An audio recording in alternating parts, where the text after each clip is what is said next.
Assalamualaikum warahmatullahi wabarakatuh. Perkenalkan, nama saya Wildan Kaudi. Di sini saya akan mewawancarai seorang pengusaha ikan nila. Nah, di sini saya bersama dengan Bapak Ali Rizku kita. Manggilnya Mas, Akang, AA. Bebas aja sih kalau itu, mau bapak, mau mau mas, tapi dia akan aja lah. Oh, iya. Anak Sunda biar lebih akrab. Oke. Berarti saya manggilnya Akang Ali. Ya, walaupun baru ketemu gitu ya. Nah, iya. Nah, orang Sunda itu kalau baru ketemu itu biasalah SSD dulu. Dengan panggilan Akang salah satunya. Nah, Biar lebih akrab. betul sekali. Sebelumnya saya ucapkan terima kasih sebanyak-banyaknya karena Kang Ali bersedia hadir di acara podcast saya kali ini.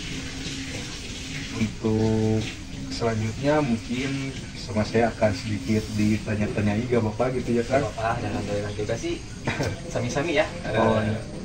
Alhamdulillah juga saya tidak ada kegiatan untuk hari ini. Maka itu free lah, bebas.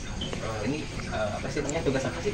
Ini teh tugas mata kuliah bisnis inovasi perusahaan. Oh, Nah, kebetulan tugasnya itu disuruh mewawancarai seorang yang bergerak di bidang bisnis inovasi gitu kan. Nah, podcast gitu ya. ya salah satunya yaitu bikin podcast. Biasanya kan wawancara gitu ya, tapi ini podcast tapi sama aja sih ya. Iya, kurang Agak lebih. sedikit berbeda tapi sama lah. Nah, ya, kurang lebih seperti itu. Baik, selanjutnya kan apa sih latar belakang Akang mendirikan atau merintis usaha ikan nila ini gitu kan? Untuk latar belakangnya sih dari asal muasalnya, ketika saya cerita dulu ya kan. Oh Ya. iya, boleh silakan. Ketika saya lulus kuliah tahun 2021, saya kuliah di salah satu universitas Islam Nusantara di Bandung ya, di kota Bandung, disingkat Uninus. Nah, saya dulu kuliah jurusan PAI keguruan.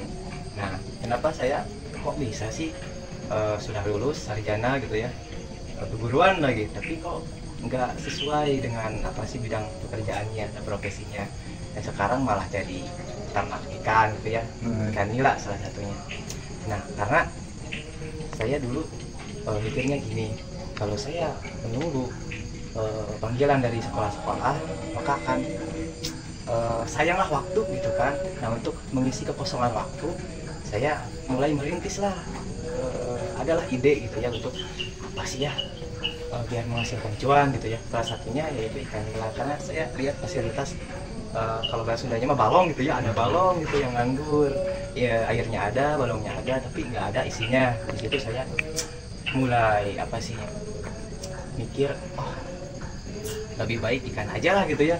Nah, ikannya yaitu ikan nila. Dari situ dulu itu saya sempat apa sih namanya, mikir gitu, malu gitu kan sebetulnya. Malu, tapi daripada diem gitu ya, nganggur, omongan tetangga, ya udahlah, lebih baik yang ada rintis. Tapi alhamdulillah bisa seperti ini gitu ya, penghasilan udah bisa lah, ada lah gitu ya, nggak bisa disebut gitu. Nah, ya. Baik kan. Lalu sejak kapan sih akan mendirikan atau merintis usaha ikan nila ini gitu kan? Dari semenjak awal tahun 2022, kan saya 2021 lulus ya, Desember. Ya. Nah, setelah itu Januari atau Februari ya, Februarian lah, Februari awal gitu kan, mulai merintis usaha ini. Ya, baik. Selanjutnya kan untuk modal gitu ya kan, kalau usaha itu butuh modal. Ya, Nah, pasti modal awal yang akan keluarkan itu kisaran berapa? modal awal dulu sih saya itu juga sih bukan celengan sih. Oh iya. Sekitar ada hampir 2 jutaan lah, 1.800.000 lebih lah gitu ya. Ya. 2 jutaan lah kalau dibulatkan. Nah, modalnya 2 jutaan. Jadi kecil-kecilan dulu, nggak mungkin kan langsung besar ya, karena saya kan pemula gitu kan. Ya. Berarti udah ada hampir setahun lebih sekarang. Dari mulai Februari 2022 sampai sekarang bulan Juni 2023, berarti ada 1 tahun lebihan lah saya bisnis ini gitu kan. Baik. Selanjutnya kan menurut Akang nih Kang ya, ikan nila ini apakah jenis ikan yang termasuk yang sulit dibudidayakan apa enggak? Kalau menurut saya pribadi sih ya, menurut sudut pandang subjektif gitu ya, Ya. walaupun kata orang susah gitu ya, tapi ada juga yang mengatakan ternak ikan nila ini sangat gampang gitu. Dan saya termasuk salah satu pengikut yang apa sih, punya pemikiran ternak ikan nila ini sangat gampang lah, mudah sekali gitu ya, karena dari pembelian bibitnya murah gitu kan, terus perawatannya juga agak sesulit seperti ternak yang lainnya gitu. Seperti itu sih. Baik Kak, lanjut ke pertanyaan yang selanjutnya, apa saja sih ya Kang hal yang harus disiapkan itu sebelum memulai usaha ikan nila ini? Yang harus dipersiapkan sih pertama-tama harus ada tempatnya dulu ya. Ya. Gak mungkin kita ternak ikan nila tanpa adanya tempat gitu kan. Nah, Dan kebetulan saya mempunyai tempat yang tadi saya sebutkan, yaitu balong ya kalau bahasa Sundanya mah. iya, Bang. Nah, balong ada, air ada. Nah, itu salah satu yang harus dipersiapkan. Nah, setelah itu jaring jangan lupa, kemudian selokan, kemudian pakan dan sebagainya. Masih banyak lagi. Masih banyak lagi Iya. ya, Kang. Baik, lalu untuk proses kan proses pemeliharaan ikan nila ini gimana gitu Kang? Prosesnya gitu ya. dari awal penambaran bibit sampai masuk masa panen itu gimana sih proses pemeliharaannya? Oh, dari proses pemeliharaannya sih dari awal ya tentu saja harus ada pakan ya. Dan modal tadi kalau balik lagi. Dari modal itu saya beli ikannya, ikan bibit dan ikan kecil gitu ya, ikan dari mulai kecil Ya. dan juga saya beli ikan yang bibitnya gitu. Jadi sekalian saya induknya dibeli untuk apa sih ternak. Terus saya juga beli ikan yang kecil-kecil biar bisa dipanen nanti ke depannya. Nah setelah itu prosesnya ya pakan. Saya tiap hari ngasih makannya yaitu dari mulai pagi, siang dan sore. Nah, aja sih. Baik Kang. Lalu kan ya Kang itu teh dari sebelum dipasarkan ya Kang, dari awal penebaran bibit sampai masuk masa panen. Nah itu kira-kira membutuhkan waktu berapa lama nih Kang? Kalau itu sih ada kisaran 3-4-6 bulanan sih. Tapi gimana pakannya kan? Kalau misalkan pakannya khusus ya pelet, itu akan pesat sebelum 6 bulan si ikan-ikan itu udah pada besar dan siap untuk dipanen. Nah kadang juga sih kalau saya apa sih kekurangan pakan gitu ya, ekonomi mulai sedikit lah gitu ya, jadi kadang saya campur pakannya pelet sama nasi atau sama bubut gitu ya, atau apa aja lah gitu untuk apa sih mensiasatinya gitu daripada kelaparan kan kasihan gitu kan. Jadi yang penting si ikan itu makan apa saja sih, alhamdulillah dimakan gitu. Baik Kang. Seperti itu. Lalu nah kan udah masuk masa panen nih Kang. Nah di mana sih ikan nila Akang ini dipasarkannya? Untuk pemasarannya sih alhamdulillah saya punya rekan ya, punya relasi juga. Salah satunya di Ciminyak, teman saya, teman kuliah saya dulu, dan juga di Saung Apung di sayuran. Oh iya. Nah ketika panen alhamdulillah bukan saya yang menawarkan, tapi teman-teman saya yang datang langsung ke sini Oh iya. membeli hasil dari panen ikan nila saya. Dan alhamdulillah untuk pemasarannya sih gampang sih Kang ya, daripada proses membesarkannya, karena membutuhkan waktu yang lumayan lah, cukup lama, karena kan saya orangnya kesabaran gitu ya, cepat panen, Iya. pengen gitu cepat panen. Tapi kalau udah panen gampang sih kalau masalah pemasaran, bisa di mana saja. Bukan saya yang mencari ini ya, apa sih namanya, untuk dijual gitu ya, kesiapan dijualnya, tapi alhamdulillah banyak orang-orang yang datang ke sini. Oh iya. Alhamdulillah sih kalau untuk pemasaran lebih gampang. Lebih gampang ya Kang. Baik. Nah kan di tiap usaha ini selalu ada aja gitu yang namanya hambatan. Nah di usaha Akang ini apakah ada gitu kan hambatannya? Untuk hambatan sih pasti ada aja sih ya. Untuk hambatan yang saya alami ini dalam usaha ikannya ini, salah satunya yaitu faktor cuaca, kemudian faktor hama, yang juga ada sih faktor-faktor lain yang belum saya tahu gitu. Mungkin itu saja sih untuk hambatannya, dan juga dari pakan karena kekurangan modal itu kan. Terus apa lagi ya, itu aja sih kurang lebihnya sih. Mungkin masih banyak lagi sih, tapi itu aja kayaknya. Oh baik Kang. Nah Yang lebih menonjol lah intinya Mbak ya. Nah. Sering terjadi. Kalau yang lainnya memang masih ada, tapi jarang ya. Seperti ya pencurian itu pasti ada. oh itu Pencurian. suka ada. Ada. Kalau malam-malam itu paling anak-anak sekitar lah, anak-anak muda sekitar ya. Terus aduh, kalau jadi pengen cerita lah, apa sih, pengen ngaliwat ya. Oh iya Pasti. ngaliwat. Nah, ayam ongkonya, tapi ayamnya bukan punya saya ya, tapi punya tetangga yang lain. Nah, jadi ikan saya juga sebagai korban gitu. Sampai ikan juga. Saya ikan gitu kan. Dipakai apa sih ngaliwat? Jadi kalau malam itu apa sih? yang di pintu itu kan kurang ya. Ya pengamanannya Ya kurang. pengamanannya. Nah kadang udah tahu itu sholat yang di sana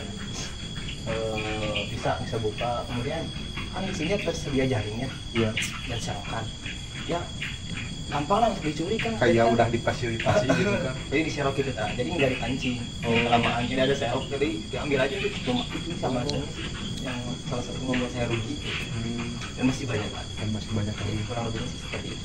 Nah kan ini mungkin pertanyaan yang terakhir ya Kang.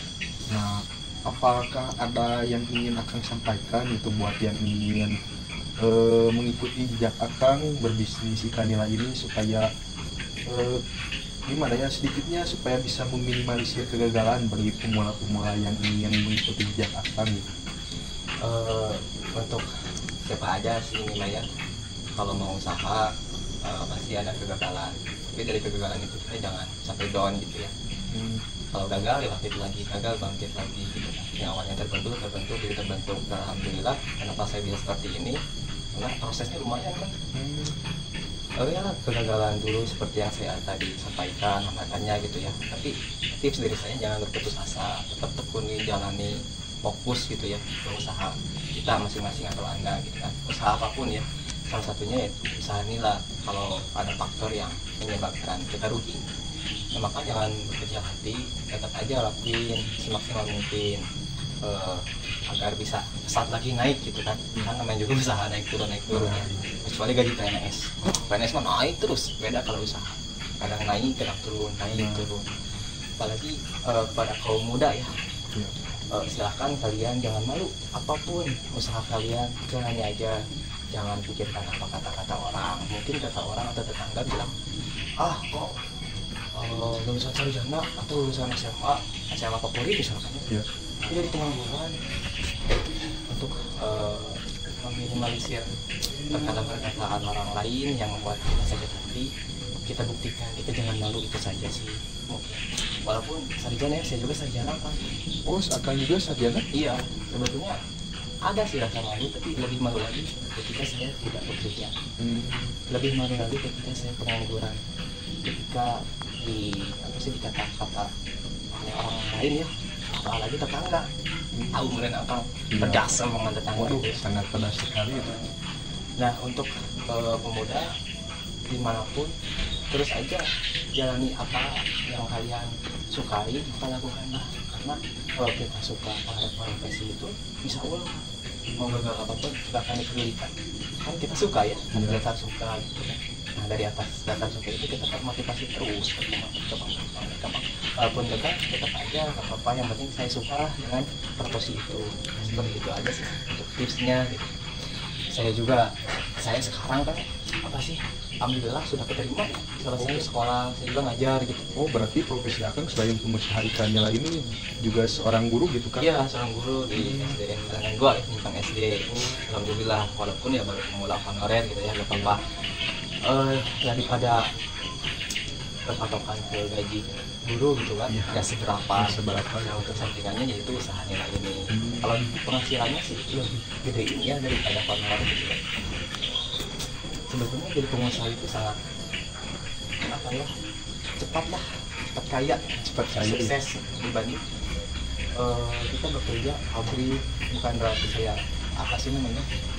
ke orang-orang pekerja itu bukan berarti saya tidak suka atau menghina atau merendahkan ya, tapi ya lebih disaranin usaha sendiri aja karena kita menjadi bosnya gitu kan. Kalau di pabrik kita lebih tunjuk, kalau kita kerja di perusahaan orang ya masih beda lah gitu ya, banyak makan hati.